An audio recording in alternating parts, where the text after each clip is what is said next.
El día de hoy, para nuestro podcast, tenemos una invitada de lujo. Tenemos a la educadora Marisol Vidal Castillo, que nos va a estar conversando sobre un tema muy interesante, como es la visión del huerto escolar. Entonces, acá el día de hoy tenemos a nuestra invitada Marisol Vidal Castillo y a Habib Hagiran del proyecto Umbrella. Mi persona, Carolina Carrillo, también académica, educadora y parte de este gran proyecto. Darles la más cordial bienvenida. ¿Cómo se encuentran el día de hoy? Muy bien, gracias por la invitación. Un placer compartir aquí juntos. Excelente. Muchas gracias. Yo me siento también súper afortunado de estar acá en este espacio y seguir aprendiendo y deconstruyendo estas ideas que tenemos sobre la educación rural, sobre la educación en general, crecer en conjunto, crecer en comunidad. Bueno, nuestra invitada el día de hoy, que esperamos tenerla en otros episodios porque es una persona con una gran experiencia. Marisol, usted tiene un bagaje muy interesante porque actualmente es académica de la Universidad Nacional en la División de Educación Rural, pero usted ha conocido mucho de cómo se vive la educación tanto en zonas urbanas, en zonas rurales. Pero hay un tema muy interesante que se ha venido hablando en los últimos tiempos, como es la alimentación, ¿verdad? Y cómo a veces hay estas diferencias entre la zona urbana y la zona rural, ¿verdad? Pero hay una característica muy importante y un tema muy importante, como es el huerto escolar. Entonces, el día de hoy nos gustaría mucho que usted nos hable sobre esa visión geopolítica que se maneja sobre la alimentación y sobre los huertos. Entonces, más bien te cedemos el espacio y que vos nos comentes cómo está ese temilla de los huertos escolares. Bueno, muchas gracias. Primero es muy importante que desde la educación pensemos el aporte que se hace desde la agricultura familiar a la alimentación del mundo, porque es realmente muy significativo el aporte que la familia agricultora hace para que los alimentos lleguen a nuestra mesa. Entonces no es un asunto, ¿verdad?, de solo la parte didáctica, sino es un asunto de visión sociopolítica, de entender ese gran aporte que brinda la agricultura familiar, no solo en nuestro país, sino en el mundo entero. Y para esto, más adelante, si quieren profundizar en el tema, podemos pues recomendar algunas lecturas valiosas para poder entender esto. Entonces, reflexionar como educadores, ¿qué oportunidades nos da el huerto para transformarnos y transformar la vida de la escuela? Y en esto hemos dedicado, fíjense, porque estoy trabajando con educadoras de una escuelita rural por allá en Zarcero, en Las Brisas, y con ellas vamos pues aprendiendo y profundizando en el análisis del huerto como una experiencia sociopolítica. Y una de las cosas, y desde la experiencia que hemos tejido también en diferentes prácticas en educación rural, es que el huerto permite romper la frontera tradicional del aula, donde los niños están sentados mirando una pizarra y mirando a una persona que expone, y hace un vínculo con el contexto natural de manera muy espontánea. Entonces, en esa ruptura de la frontera se generan cambios muy interesantes en la relacionalidad del aula, ¿verdad? Aflora un ambiente democrático porque entonces hay más libertad de movimiento, mayor libertad de expresión, mayor espontaneidad. El silencio no es lo normal en el huerto, sino la conversación, el júbilo, ¿verdad? Entonces esto hace que se transforme el espacio educador tradicional que se tiene en el aula regular.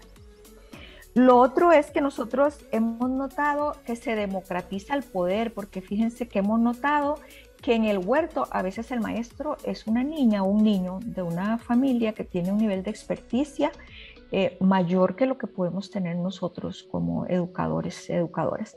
Entonces hay una democratización de esa posibilidad de interacción en el aula, que es muy enseñante también. Es una oportunidad muy valiosa, lo hemos visto, para que los niños y las niñas que tienen algunas dificultades que llamamos disciplina, se transforman en el huerto, porque entonces se les escucha, se les valora, se les da un lugar, y entonces sienten que es una mayor oportunidad para poder interactuar de una perspectiva saludable, sana, afectuosa, amorosa con sus compañeros y compañeras. Entonces, esta desde el ambiente como pedagógico, ¿no? Que se da un proceso de transformación. Qué interesante, porque bueno, yo una vez en una visita que hice a Suretka en Talamanca, habían unas frutas riquísimas en un palo, pero yo voy a compartirle algo, Marisol. Yo soy muy urbana, yo me crié en Heredia Centro. Entonces, en el ambiente que me tocó criarme, yo sé que hay mucha gente en Costa Rica que dice, yo me subía a los árboles y apiaba mangos, apiaba frutas. Ah, no, yo fui una niña que creció en la urbanidad. Entonces, como decirle, yo me iba a meter a pozas o demás. No, y mucho menos tener un espacio en la escuela en la que yo estaba que dijera, bueno, tenemos un cajoncito de tierra o tenemos un espacio solo para sembrar, no, porque era una escuela totalmente de hierro y de cemento. Y en una gira que realicé alrededor de hace unos 6 años, habían unas guavas riquísimas, ¿verdad? En un palo, ¿verdad? Y esta persona jamás se ha subido a un palo a piar frutas. Cuando llega un niño a la escuela y me dice, ¿usted quiere una guava? Y yo le dije, sí, claro, le dice usted, pero yo le dije, está muy alto. Y me dice, no, no, profe. Me dice, esto es facilísimo. Y entonces el niño llegó y se subió como un gato, como decimos, y llegó y no solo me apió a mí, sino se vino todo un grupo de estudiantes de la universidad. Yo nos decía, pero tenga cuidado, no se caiga. El chico decía, no, es que yo y mi papá piamos guavas, entonces para nosotros es muy común. Entonces ahora que usted nos explica de este sentido democratizador y que más bien el maestro, la maestra es el niño, es donde uno verdaderamente ve este aprendizaje, porque al menos si vemos, por ejemplo, niños y niñas que sus papás, por ejemplo, trabajan lo que es la yuca, trabajan algún tipo de, llámese camote, papa, ¿verdad? Frutas y demás. Al final sabemos que siempre en este tipo de hogares, ¿verdad? Eso es un trabajo familiar, ¿verdad? Que a veces sí recae un poco en papá o mamá o las personas mayores de edad, ¿verdad? Pero sabemos que, ¿verdad? Desde limpiar a los animales, ordeñar una vaquita, ¿verdad? Cuidar todo este tipo de ambiente requiere una relación, ¿verdad? Donde el niño es un agente participador y totalmente activo. A mí me gustaría preguntarte algo antes, aún muy breve. Eh, ¿Cómo definirías la mediación pedagógica en espacios de, esta, de este tipo, en espacios donde las aulas no tienen fronteras, donde el campo en general, las áreas verdes son el aula del día a día del accionar docente, y esos son los espacios de enseñanza y aprendizaje? ¿Cómo definirías la mediación pedagógica? Bueno, yo la definiría como una relación amorosa, desafiante, ¿verdad? Porque nos desafía, con un fuerte vínculo con la madre tierra, donde se fomentan las interacciones, la mirada crítica y se revitaliza la manera de vivir de la familia campesina en el caso del contexto rural. Y en esto, perdonen que insista tanto en la familia campesina, pero es que hay toda una idiosincrasia en la manera de vivir de la familia campesina que nos interesa mucho poder profundizar en la comprensión para realimentar desde ahí, transformar la vida de la escuela. Entonces, la mediación es esa interacción, ¿verdad? Donde se activan todos los sentidos, ¿verdad? Donde es factible tocar, caminar, sentir, oler. Y los niños disfrutan y las niñas mucho ese espacio porque no hay tanta censura como está en el aula tradicional, donde los niños están sentados mirando un pizarrón o escribiendo en el cuaderno, sino que aquí es muy diferente, y por eso la figura que representa esa mediación se transforma, es más flexible, ¿verdad? Tiene mayor apertura. Entonces, creo que favorece una rica interrelación entre las personas y entre las personas y el entorno natural, ¿verdad? Que eso es muy, muy importante, creo yo, en todo tiempo, pero en estos tiempos de pandemia nos ha puesto a reflexionar, ¿no? ¿Para qué es la vida y cómo tenemos que tejer esa vida? ¿Cómo tenemos que vivirla? ¿Verdad? Para tener espacios saludables, sanos y llenos de vitalidad, para poder sobreponernos a las condiciones adversas que estamos teniendo actualmente. ¿verdad? Ahora que vos mencionas este tema, ¿verdad? Porque bueno, este episodio está siendo grabado, ¿verdad? En el año 2021, donde iniciamos una pandemia de 2020 como lo fue de la COVID-19. Al estar en casa tanto tiempo, Marisol, y obviamente enfrentarnos a problemas emocionales de ansiedad, ¿verdad? Preocupación. El tema de la alimentación ha sido muy particular, ¿verdad? Porque sabemos que inclusive no solo la familia o las actividades rurales cambian de las urbanas, ¿verdad? Pero ahora ha habido índices muy preocupantes, ¿verdad? Donde los niños, el exceso de azúcar, ¿verdad? Que consumen, azúcar artificiales. Es muy interesante cuando uno a veces conversa con compañeras de preescolar y uno dice, ¿qué trae el niño de merienda, verdad? Al centro educativo. Entonces trae un jugo de cajita, trae una galleta, trae un dulce. Entonces cuando uno ve y analiza, ¿verdad? Hay niños y niñas que desde que se levantan, la mayoría del día pasan comiendo azúcar, ¿verdad? Pero azúcar artificial. El sentido de la zona rural, ¿verdad? Cuando vos decís cambia la idiosincrasia de la familia, ¿qué crees vos que cómo nos va a impactar esto a un nivel futuro, ¿verdad?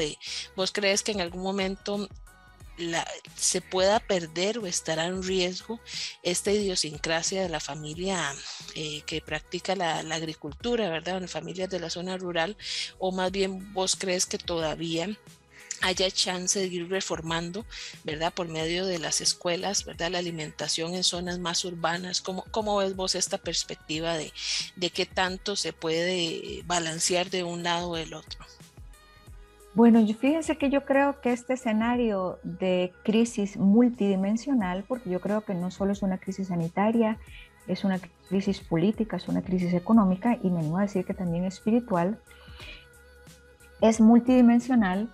Esto nos ha llevado a poder mirar la vida rural desde una perspectiva diferente y yo diría que de una comprensión más profunda, porque es desde ahí donde nos han expresado cómo se enfrenta una pandemia como la que vivimos, con una resiliencia impresionante. Se los digo porque estoy trabajando con agricultores ahorita y nada ha detenido el trabajo de la familia campesina. La pandemia no frenó el trabajo y gracias a eso los alimentos llegan a nuestra mesa.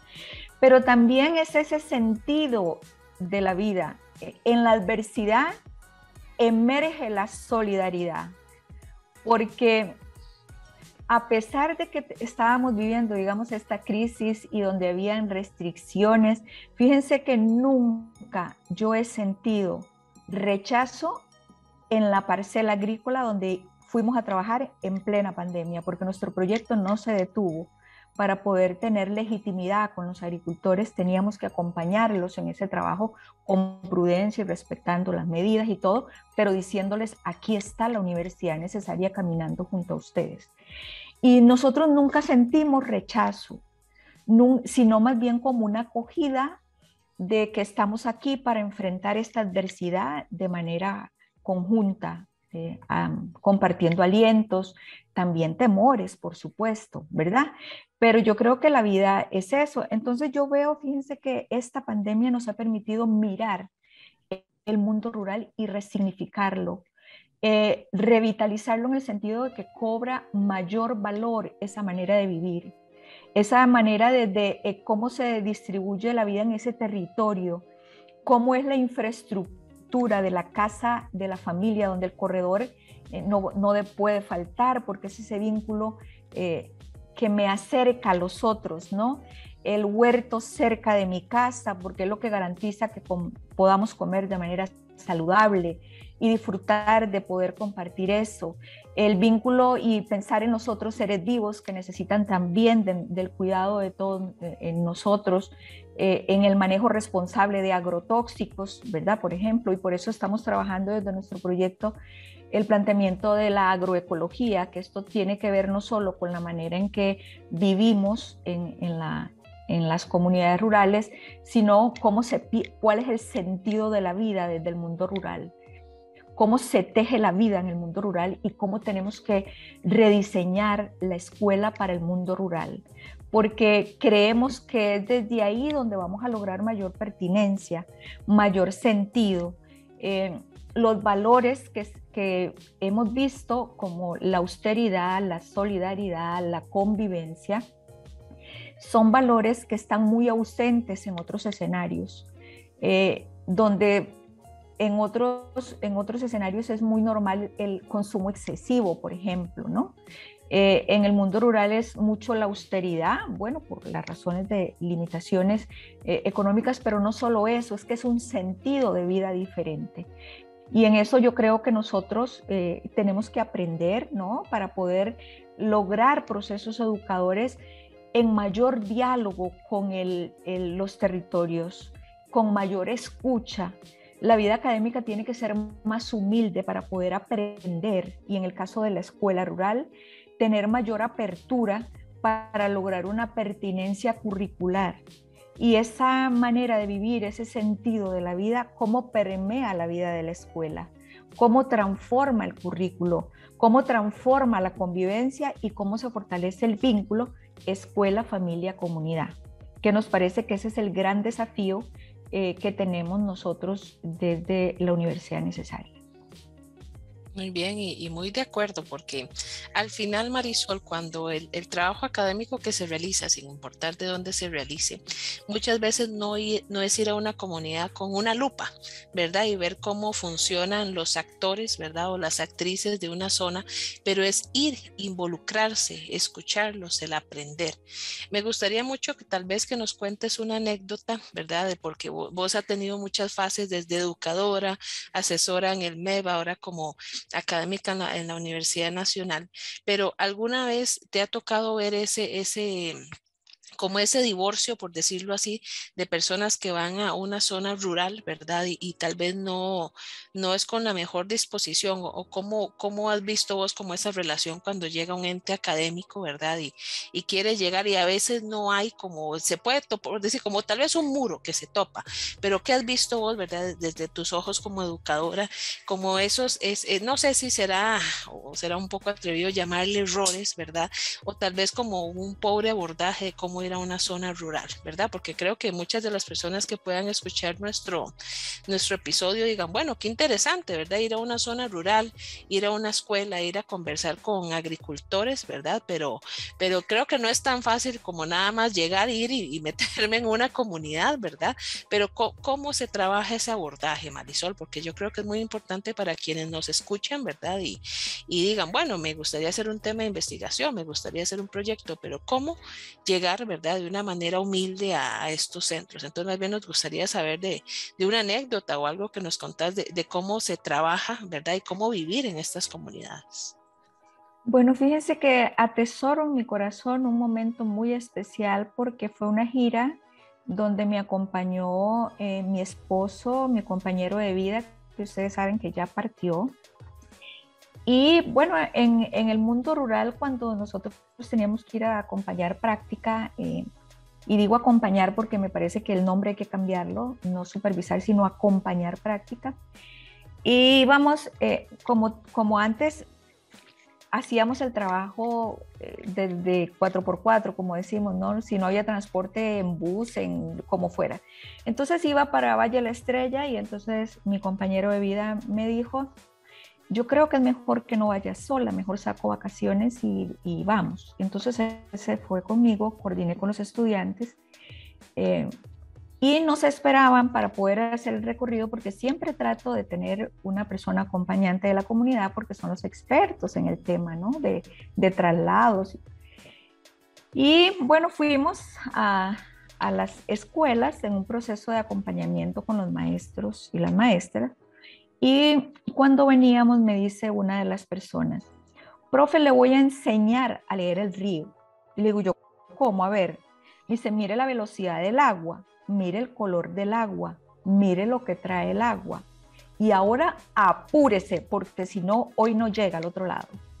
Y entonces yo decía, híjole, vean, pero de verdad, cuando nosotros íbamos a mitad del río, si mi compañero de vida no me sostiene, yo no les estaría contando a ustedes esto, porque era tanta la presión del agua que no podía sostenerme, ¿verdad? Entonces, fíjense que yo en esa gira, yo dije, qué importante es venir con humildad a estas comunidades para poder aprender las lecturas que demanda este territorio, porque en algunas oportunidades nuestra vida depende de eso.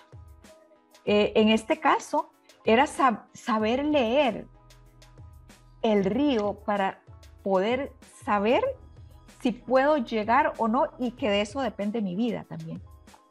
Entonces hay que tener como mucha humildad, ¿verdad? Para poder...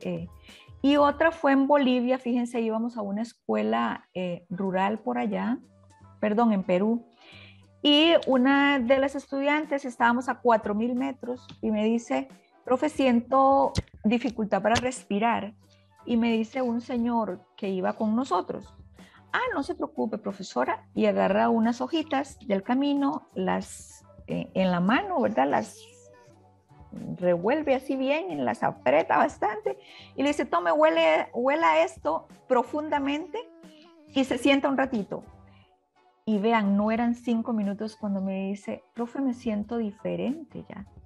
Entonces, yo de estas cosas aprendo cómo tenemos que tener una academia humilde, ¿no? Para poder reconocer esos saberes, legitimarlos, reconocerlos y además darles el valor que tienen. Porque fíjense que en ese contexto yo no me hubiese imaginado, estábamos en otro país, alejados de cualquier posibilidad de atención médica tradicional, y esto pues posibilitó, ¿no? El que tuviéramos una bonita gira. Entonces siempre cuando hacemos este tipo de trabajos, pedimos que alguna persona de la comunidad nos acompañe y con esa actitud de humildad de aprender, ¿no? De lo que ellos sabiamente atesoran en esa manera de vivir, ¿verdad? Muy bien, muy interesante. Ahora, hablando un poquito como de la visión sociopolítica del huerto escolar y la agricultura, Marisol, Costa Rica ha sido un país debido, ¿verdad?, a muchas razones políticas, muchas razones económicas, ha venido cambiando sus actividades, ¿verdad? Sabemos que Costa Rica, ¿verdad?, en décadas anteriores era un país muy agricultor, ¿verdad?, un país que se debía mucho, especial en el Valle Central, a lo que era el café, ¿verdad? Pero después podría decirse, de los 80s hacia acá, hemos venido como las actividades económicas van cambiando. Antes zonas, ¿verdad?, como Guanacaste, que se dedicaban mucho al arroz, ¿verdad?, han venido cambiando en sus actividades, ¿verdad? Y todos sabemos que obedece a muchos factores, ¿verdad?, políticos y económicos.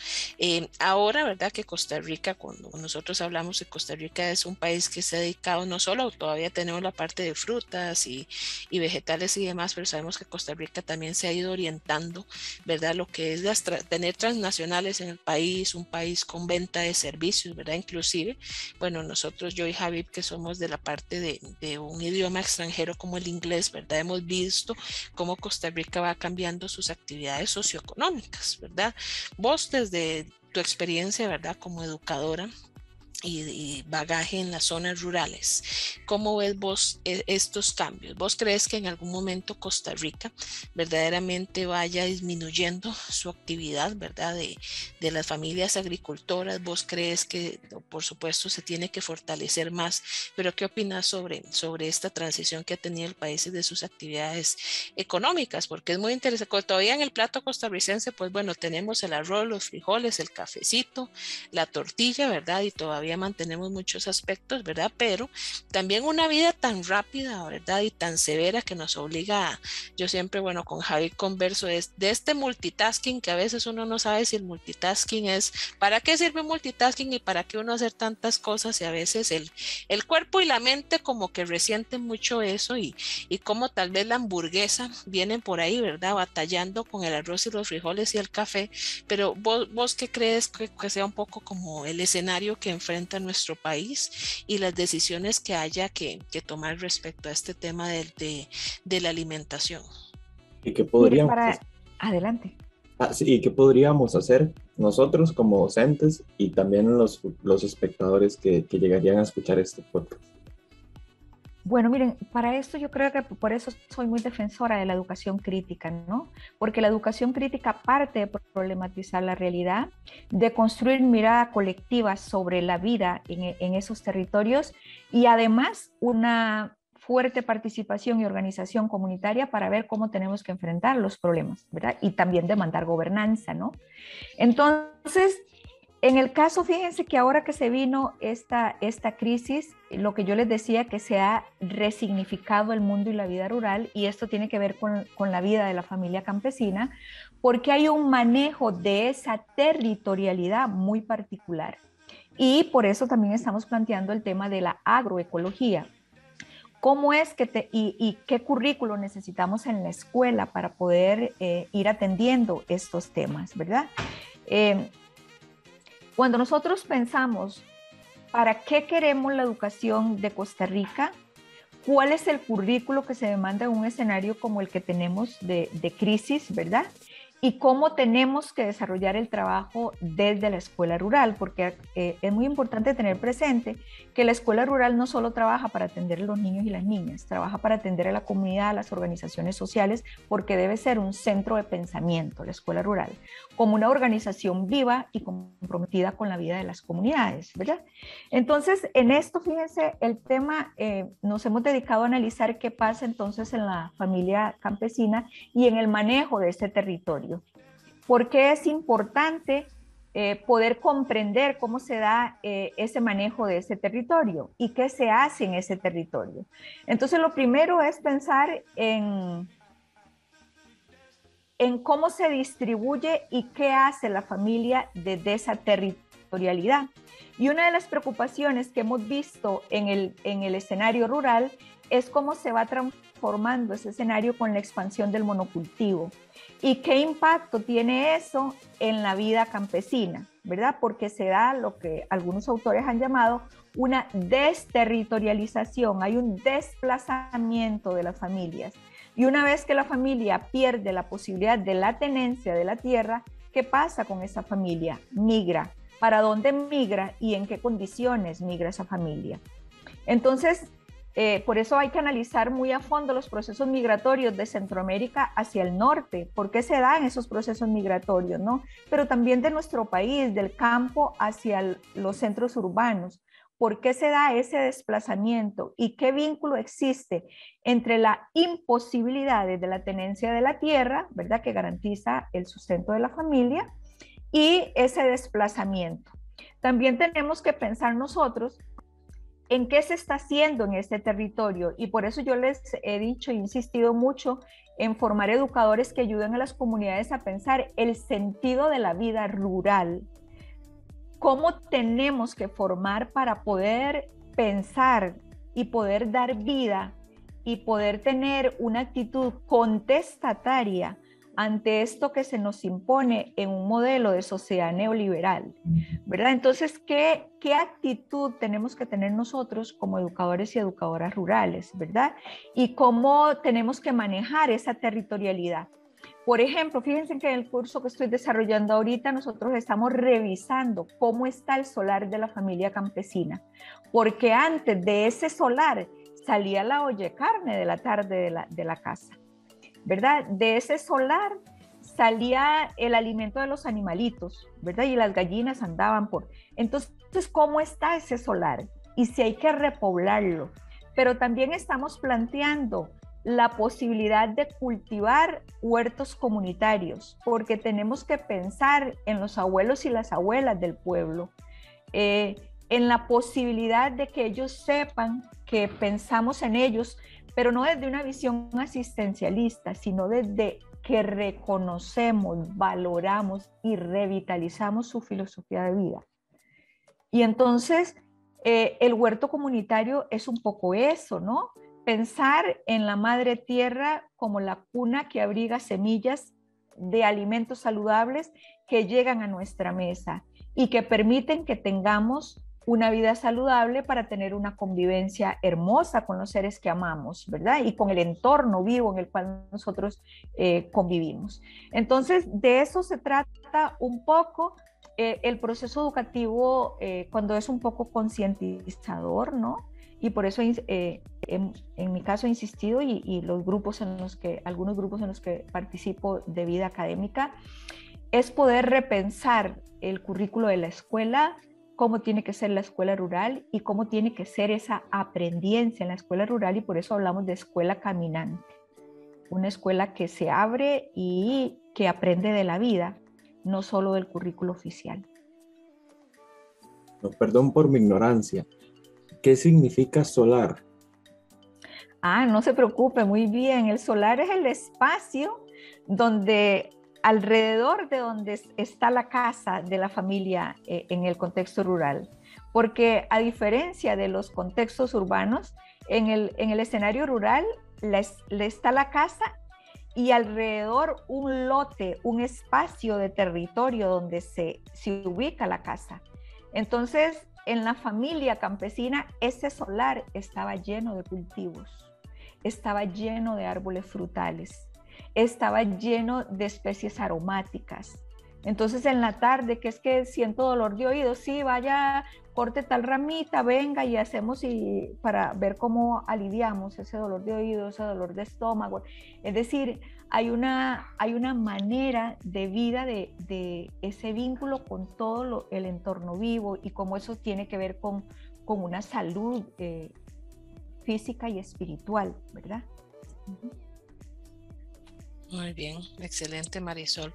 Ahora, Marisol, una consulta. Vos como académica de la Dirección de Educación Rural, ¿verdad? Que participas en distintos tipos de cursos, ¿verdad? Y actividades. ¿Cuál es la misión que tiene, bueno, que asumís vos, ¿verdad? Desde tu rol como educadora, de ir formando esta visión que van a llevar los futuros maestros rurales, ¿verdad? Porque hablando un poco del quehacer de la División de Educación Rural, ¿verdad? Obviamente sabemos que está el bachillerato, ¿verdad? Donde se forman los estudiantes, ¿verdad? Y su proceso de licenciatura. También sabemos que la unidad tiene una maestría en educación rural.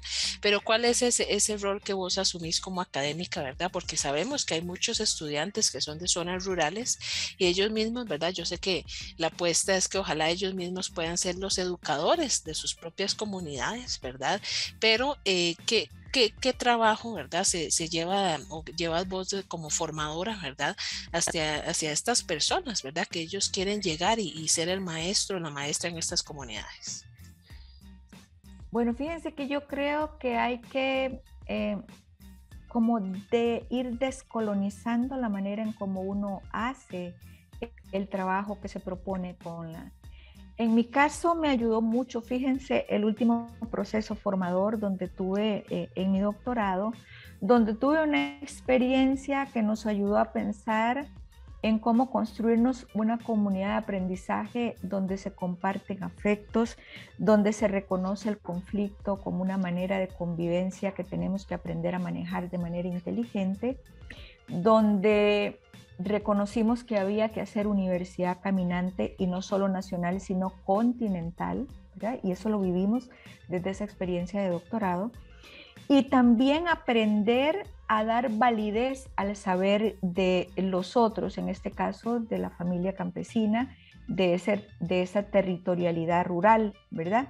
Y cómo eso tiene que transformarnos en nuestra visión de mundo, en nuestra manera de pensar la escuela y en nuestra relacionalidad en la vida de la escuela.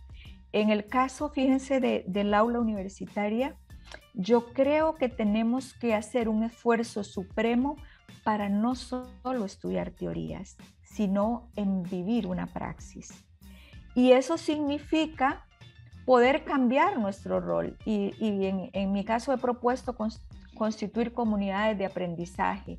No es fácil, fíjense, porque cuando uno genera cambios en una cultura institucional donde se tiene una manera tradicional de hacer las cosas, a veces se topa con conflictos interesantes o con fronteras. Les pongo un ejemplo concreto. Yo he tratado de democratizar la evaluación porque para mí la evaluación es un proceso de mejoramiento continuo, donde los estudiantes se expresen con libertad sus voces para ir mejorando el proceso, no en un instrumento al final que me da un resultado, pero no necesariamente esto se vive así y donde el estudiante tenga voz y voto para poder decir, he aprendido este objetivo, este no, y mi ponderación al final del curso es de tanto. no, ahora se piensa en la rúbrica y deme la rúbrica antes, pero es que es un proceso de mejoramiento permanente y reviso un trabajo y si algo no está bien, entonces lo asumimos como evaluación para que el próximo mejore. Pero entonces a veces se convierte en un ejercicio normado por un reglamento y no como una vivencia ética que nos desafía de manera permanente. Entonces yo creo que esta manera en que nosotros tenemos que revisar el mundo académico, la manera de hacer praxis en el proceso de formador, tiene que tener mayor apertura, porque si no se limitan las posibilidades de ir tejiendo una docencia coaprendiente, una docencia caminante, una docencia que democratiza el poder, una docencia que hace coescritura, una docencia que viaja internacionalmente. Fíjense que en el caso de la comunidad aprendiente de San Vito, que hicimos un trabajo internacional, no habían recursos en nuestra casa de estudio y lo ideamos la alternativa de vender tamales en las casas en las noches y todos trabajando juntos haciendo tamales y vendiendo los tamales. Hicimos un fondo solidario para viajar a Nicaragua, a un pueblo hermano, aprender y resignificarlo para poder atender a los niños y las niñas migrantes desde otra mirada, porque ya conocimos ese pueblo hermano y tenemos elementos para poder entender la migración desde una perspectiva sociopolítica e incluso espiritual también. Pero si nosotros no tenemos esas oportunidades de poder ir generando desde una docencia creativa, y yo he dicho desobediente, porque necesitamos también una escuela desobediente, necesitamos una academia desobediente, necesitamos una academia creativa, necesitamos una academia que acoja la innovación, porque con toda transparencia les digo, yo a veces siento un doble discurso de que se quiere la innovación, pero cuando se hace la innovación, se frena esa innovación o no se reconoce esa innovación. Entonces a mí me parece que tenemos que tener una academia madura para poder dialogar, para poder revisarnos también, porque cometemos errores en el proceso mediador. En mi caso estoy en constante revisión y escuchando esas críticas constructivas, ¿verdad?, que nos ayudan a ir revisando esa praxis, ir mejorándola, ir logrando mayor pertinencia, que yo creo, fíjense que ahorita uno para mí de los grandes desafíos que tenemos en la academia es cómo hacemos para esa teoría que estudiamos con los estudiantes, transformarla en vivencia cotidiana desde la mediación pedagógica y logrando escrituras en los territorios. Porque a veces escribimos en muchos documentos, pero no necesariamente se transforma la vida de nuestros pueblos. Y necesitamos que primero transformar la vida en los territorios. Y claro que tenemos que escribir porque nos corresponde teorizar, nos corresponde generar procesos de cambio y que los intelectuales también ayuden con ese pensar a transformar la educación y la vida de nuestras comunidades. Pero no es suficiente estudiar la teoría. Tenemos que ver cómo esa teoría se aterriza, se hace praxis, y esa praxis toca los territorios de nuestro país y yo he insistido por la reforma de Córdoba y la lucha que dio la comunidad estudiantil de que tiene que ser a nivel continental, que tiene que trascender nuestras fronteras. Muy bien, porque sí, no, totalmente de acuerdo, Marisol, porque creo que de nada sirve hacer una lucha en un solo territorio, pensar en una sola nacionalidad, porque al final todos venimos del mismo lugar, tal vez unos más chiquitillos, otros más grandes, de colores diferentes, con algunas otras particulares, pero venimos de una misma célula, venimos de un mismo lugar, ¿verdad? Y es totalmente inhumano pensar en que nosotros tenemos que progresar o yo a veces tengo esa discusión de los que quieren ser número uno, ¿verdad? En todo, porque al final, ¿de qué te sirve? ¿De qué te sirve que un país diga, bueno, tenemos la mejor educación, aquí hay el mejor acceso a los demás, cuando tenemos a hermanos o hermanas, ¿verdad? En Centroamérica, ¿verdad? Sufriendo horrores, ¿verdad? Y cosas inhumanas, ¿verdad? Que toca las fibras más delgadas de lo que es para un ser humano. Entonces, al final, comparto mucho tu visión de que esto tiene que ser un proceso transformador, pero tiene que ser continental, ¿verdad? Tiene que ser de norte a sur, de este a oeste, y que totalmente no sea un divorcio, porque al final las fronteras, ¿verdad? Geopolíticas que existen y tenemos nombres de países y demás, pues existe, pero al final eso no tiene que ser una limitante para que verdaderamente nos preocupemos y que el hermano o la hermana que está en muchos kilómetros lejos de nosotros tenga la misma calidad humana, ¿verdad? Tenga la misma sensibilidad de decir, yo tengo lo que tienen los demás, pero es para hacer por un bien común. Javi, tengo una pregunta para vos porque es muy interesante. Vos sos estudiante universitario, ¿verdad? Yo y Marisol, que somos ahí profesoras, ¿verdad? Pero vos que has sido estudiante, que yo sé que vos has visitado zonas rurales de todo el país, ¿qué visión tenés vos como cuando vas como estudiante a una gira, a una zona rural? ¿Y qué ves? ¿Cómo te sentís? ¿Verdad? Muchas veces hay los estudiantes, ¿verdad? De distintas carreras tienen distintas opiniones. Hay gente, Marisol, yo he tenido estudiantes que esto es muy interesante. Vamos a una zona donde hay un baño de hueco, por ejemplo. Y le dicen, no, profesora, yo no puedo usar eso, ¿verdad? Y hay todo un conflicto, ¿verdad? O por ejemplo, nos ha tocado ir a zonas donde no hay un tubo con agua, sino que tenemos que ir a algún lugar, algún río, a lavarse las manos o ir a ver dónde podemos, pues, tener agüita para tomar. Pero vos, Javi, cuando has ido a zonas rurales, ¿cuál es esa sensación tuya como estudiante de la Universidad Nacional que vas a estas zonas? ¿Vos cómo te sentís?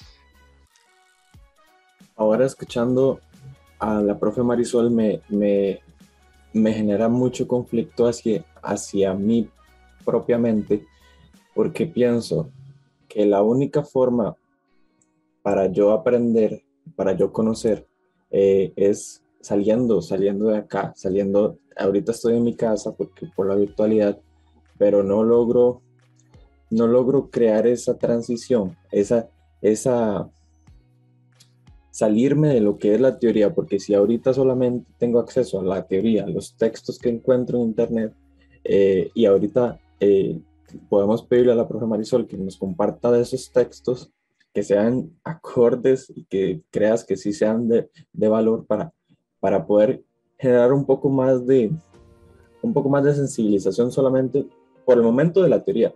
Pero mi conflicto es pasar de la teoría a la práctica. Ahora, desde todas estas políticas y demandas que nos exige el gobierno, que nos exigen todas las instituciones estas, que no podemos salir, que hay restricción vehicular, que tenemos estos aforos limitados. Entonces, digo yo, ¿cómo puedo sensibilizarme? ¿Cómo puedo deconstruirme desde mi casa? ¿Cómo puedo ver de verdad y sentir estas otras perspectivas desde mi casa? Cuando tuve la oportunidad antes del 2020 de llegar a Talamanca, de llegar a pueblos indígenas en Guanacaste, lo logré sentir. Logré conversar cara a cara con personas de la zona donde me explicaban el proceso del chocolate, el proceso no solamente para crear el producto del chocolate, sino lo que eso significaba. También me enseñaban un poco sobre la esencia de Cibú o Cibó, como yo como sicua, lo lograba ver, y yo tenía miles de dudas en mi cabeza que quería hacer en el momento, al igual que mis compañeras y mis compañeros, porque eso era algo nuevo y las personas, los locales, lo hacían tan rico, nos lo enseñaban de una forma bueno, para ellos común, pero para nosotros completamente nueva y normal, sentir esto. Entonces, ¿qué siento yo? Bueno, ahorita es mi conflicto que quiero seguir en este proceso de construirme y poder dejar de lado un poco todo eso que nos imponen los sistemas políticos, estos neoliberales, consumistas, y todo voy a decirlo así, como círculo mediático, las redes sociales, cómo influyen en esto, en cómo pienso yo la educación, y me encantaría seguir saliendo, pero por demandas ya más fuertes de mí, no lo puedo hacer. Y no es solamente en mí, sino también la universidad está atada de manos en ese sentido. No podemos ir de gira, no podemos, no nos conceden transporte, no nos ceden el acceso en general. Y este es mi sentimiento de ahorita, ese es el conflicto. Pero cuando logré llegar allá y tener esta oportunidad de estar ahí presente, sí, no cambio por nada esas oportunidades. Para mí fueron oportunidades, fueron hitos para mí en mi proceso de, de, de ser un profesional. Y ahora genera un poco de, también me cuestiono un poco sobre lo que es ser profesional, porque no creo que lo sea, porque ocupo tener más, ahora reconozco que ocupo saber más, ocupo reconocer más y seguir en este proceso aún más para tener un poco esa sensibilización. Y lo que siento ahorita es como impotencia, sí. No sé si es sano sentir esa impotencia y qué puedo hacer. Bueno, fíjense que primero para lo que decían de que cuando voy a la comunidad y hay una condición del el servicio sanitario y todo, yo creo que tenemos que trabajar lo que es la inteligencia cultural, que es la capacidad de interactuar de manera natural, respetando a los otros en diferentes formas de vida. Y eso tenemos que trabajarlo mucho, la inteligencia cultural, ¿verdad? En cuanto a esto de las condiciones que hemos tenido ahora, fíjense que yo invito de manera muy respetuosa y vehemente que podamos sentir, pensar cómo está viviendo el pueblo este escenario de crisis pandémico. Yo invito a la comunidad universitaria a que hagamos esa lectura. ¿Cómo vive el pueblo esta condición sanitaria? Y cuando uno mira cómo lo vive el pueblo, encuentra caminos para hacer vida académica pertinente, para poder hacer un trabajo respetuoso, responsable, pero para caminar junto al pueblo.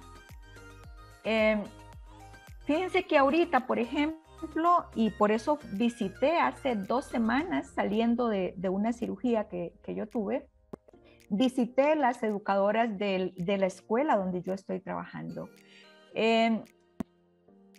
Y fui a dejarles un presente en el Día Internacional de la Mujer con un mensaje muy particular, porque también reconozco los desafíos que tenemos en el contexto rural en ciertos temas, ¿verdad? Y vieran la cara de alegría cuando vieron que se acordaron de ellas, y además saben que es muy sincero. Cuando le fuimos a entregar al agricultor el presente para su compañera de vida, con un mensaje muy particular, y ese mensaje tiene una intencionalidad educadora. Entonces yo creo que la universidad, nosotros como personas universitarias, tenemos que hacer una relectura de esto para poder consolidar legitimación con nuestra comunidad. ¿Cómo tenemos que hacerlo de manera prudente? ¿Cómo tenemos que hacerlo de manera respetuosa? Yo estoy totalmente de acuerdo con eso. Pero no paralizarnos, porque el pueblo no está de esa manera. El pueblo está caminando, el pueblo está viendo a ver cómo sale. La persona que no tiene un salario tiene que ver cómo hace para agenciárselas para poder salir adelante con su vida. Y la universidad necesaria no puede no estar, no solo estudiando o haciendo investigación sobre esto que está pasando, que creo que hay que hacerlo, claro, sino que el pueblo sienta ese paso solidario de la universidad que camina junto a ellos en tiempos de tanta adversidad y de tanta incertidumbre. Y yo creo que en el caso de nuestro proyecto, eso es lo que hemos tratado de hacer con mucha responsabilidad. Los agricultores vieran qué hermoso cuando nos han dicho, nos sentimos tan bien que no nos han dejado solos en esta época de pandemia, sino que han estado con nosotros, no nos han soltado en ningún momento, y nosotros hemos aprendido de la resiliencia de ellos. ¿Cómo entonces nosotros tenemos que hacerlo si estamos en otro escenario, ¿verdad? Y yo creo que en esto tenemos que revisarnos. Yo de manera muy, muy respetuosa solicitaría que nos revisemos a nivel intrauniversitario. ¿Cuáles son los cambios que tenemos que dar en algunas decisiones, verdad? Y insisto, respetando. Yo no estoy diciendo que lo tengamos que hacer de una manera no respetuosa de ciertas condiciones que tenemos ahorita, ¿verdad? En el país y en el mundo entero, pero sí diciéndole al pueblo que reconocemos esa situación y que construimos rutas para poder hacer el trabajo que ellos demandan, que ellos necesitan y que estamos en capacidad de poder hacerlo, ¿verdad? A mí me han enseñado muchísimo los agricultores, las familias agricultoras y los maestros y las maestras que en este momento están en las aulas haciendo un trabajo y realmente extraordinario, como lo he visto en las maestras estas con las cuales estoy. Y ahorita mis estudiantes también estamos haciendo un trabajo en el caso de Lepanto, ¿verdad? La parte peninsular, ideando guías y consensuando con ellos y ellas qué es posible hacer para acompañar de manera valiente, resiliente y respetuosa este tiempo de incertidumbre que vive nuestro pueblo. Marisol, como para ir cerrando un poco nuestro episodio de hoy, esperamos tenerla en otros más, porque hay muchos temas muy interesantes. Y era una consultita que te decía Javier, y yo creo que para nuestra audiencia, de ese proceso transformador y no quedarnos queditos, ¿verdad? Y también, como Javier nos comentaba, ¿qué puedo hacer yo? Yo creo que una de las actividades más ricas que uno puede hacer en la vida es leer, es aprender, ¿verdad? De cómo puedo ir yo cambiando un poco mi cosmovisión de mundo. ¿Vos qué recomendaciones nos podrías dar de autores o qué podríamos estudiar por ahí, ¿verdad? Como para irnos fortaleciendo. Sabemos que hay muchos educadores, estudiantes en formación, ¿verdad? Que escuchen este episodio, entonces no sé qué recomendaciones nos podrías dar vos de que podernos ir enriqueciendo y cambiando un poco nuestra cosmovisión de mundo, ¿verdad? Porque al final no es, la transformación depende de muchos factores, ¿verdad? Pero muy importantes que tenemos que empezar por acá. Entonces no sé qué recomendaciones nos podrías dar. Bueno, miren, para mí Paulo Freire es un autor que ha inspirado y orientado mucho mi trabajo como educadora. Me gusta mucho el planteamiento de Fals Borda porque es un autor bien interesante de poder transformar los procesos de investigación. Buenaventura de Sousa Santos también me llama mucho la atención de lo que nos plantea para el pensamiento decolonizador. En el caso de un antropólogo con quien tuve la oportunidad de trabajar en Costa Rica y también viajar a Ecuador a trabajar con él, Patricio Guerrero, que nos habla de corazonar la vida, ¿verdad? Me ha ayudado mucho también. Y ahora en el caso del tema de agroecología, Omar Felipe Grijaldo ha sido un autor que nos ha ayudado mucho a poder profundizar en cómo tenemos que resignificar este planteamiento no solo desde una visión de agricultura orgánica, sino desde verdad como una visión sociopolítica, de experiencia de vida en comunidades resilientes de nuestro continente. Entonces, pero no solo autores, ¿sí? Una de las cosas que tenemos que aprender en nuestra universidad como universidad necesaria es poder darle vida, revitalidad y reconocimiento a las sabidurías de los abuelos y las abuelas, por ejemplo, a las familias campesinas, a la espontaneidad de voces de los niños y las niñas, ¿verdad? Porque ustedes saben que los niños y las niñas son impresionantemente sinceros y espontáneos. Entonces, aprender de ellos y leer críticamente lo que pasa en el territorio. A mí me parece que tenemos que hacer un esfuerzo para hacerlo, pero incluso desde miradas interdisciplinarias. Ahora que fíjense, en este proyecto estoy trabajando con diferentes compañeros de formación de agronomía, de especialistas en suelos, de química. La manera en cómo uno ve el territorio es desde otra dimensión, desde otros elementos, porque ellos aportan una mirada que le ayuda a uno a enriquecer esa mirada educadora que tenemos que tener, ¿verdad? Entonces yo les invito también a leer los territorios y esas sabidurías que nos ayudan a entender que hay que construir un sentido de vida diferente, una escuela diferente, una educación diferente, una universidad diferente, ¿verdad? Entonces, conjugar estas diferentes lecturas y animarnos a hacer, a proponer, a vivir, yo creo que es lo que va a hacer que vayamos logrando mayor pertinencia en lo que hacemos y mayor sentido, ¿no? En esta idea de universidad necesaria. Muchas gracias, Marisol. Y yo creo que de este episodio podemos tomar algunas conclusiones y saber que como personas la decisión del cambio está en nosotros, pero que la otra persona también importa. Llámese desde una zona rural, desde una zona urbana, al final somos hermanos y hermanas y como decía ahora, puede ser que nos veamos diferentes, pero desde dentro todos somos iguales y creo que queda la tarea, ¿verdad? De que las personas en el sector educación, sin importar cuál sea nuestra especialidad, grados académicos y demás, pero todos aquellos y aquellas que nos llamamos educadores, pues tenemos esa tarea pendiente de sensibilizarnos más, abrir esta cosmovisión de mundo, ¿verdad? Y sobre todo con el tema del huerto escolar queda mucha tarea pendiente de cómo poder retomar nuestras raíces, ¿verdad? Escuchar a nuestras personas adultas mayores, ¿verdad? Y que no se nos pierdan esas cosas que al final y habrá mucha tecnología, habrá muchas cosas, pero al final a las personas muchas veces ellas trascienden a otros planos, ¿verdad? No las podemos tener con nosotros, pero sí los aprendizajes, ¿verdad? Y sobre todo tantas raíces, ¿verdad? Que nosotros somos una cultura que ocupamos retomar eso, irnos a nuestras raíces y estar en más contacto con la madre naturaleza y todo lo que corresponde a que no nos permeemos ante un mundo que muchas veces es muy severo y es muy duro, que nos obliga muchas veces a olvidarnos de nosotros. Entonces las personas se olvidan de ser felices, se olvidan de comer, se olvidan de descansar, se olvidan de sentir la tierra en sus manos, en sus pies, la arena, el mar, ¿verdad? Los ruidos de la naturaleza. Entonces al final cuando vemos que hay una creciente alza de problemas de salud mental y como vos decís, la pandemia, ¿a quién ha golpeado? ¿A quién golpeó la pandemia? ¿Qué cambió? ¿Qué no cambió? Entonces es cuando vemos cómo nuestros estilos de vida corresponde a la pregunta de ¿soy feliz? ¿Estoy bien?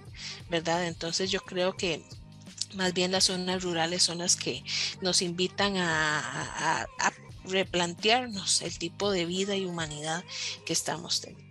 Agradecerle, Marisol, por la participación en este episodio de el proyecto Umbrella. Esperamos que los futuros y futuras educadores, aparte de todas las personas que nos puedan escuchar, hayan aprendido el día de hoy, que les haya quedado una pequeña semillita de alguna de las temáticas que discutimos y conversamos el día de hoy y que pues pueda ser el inicio, ¿verdad?, de algún cambio generador. Javi, también agradecerte por tu participación el día de hoy. Yo creo que muchos estudiantes universitarios como vos que tienen ese gusanillo con muchas dudas, ojalá puedan ya después que con la pandemia irnos aventurando en nuevas decisiones y pues ya ojalá después irnos acercando más a estas zonas que yo creo que nos vitalizan y nos llenan el alma de cosas muy lindas. Entonces agradecerles a ambos por la participación en este podcast y que tengan un excelente día.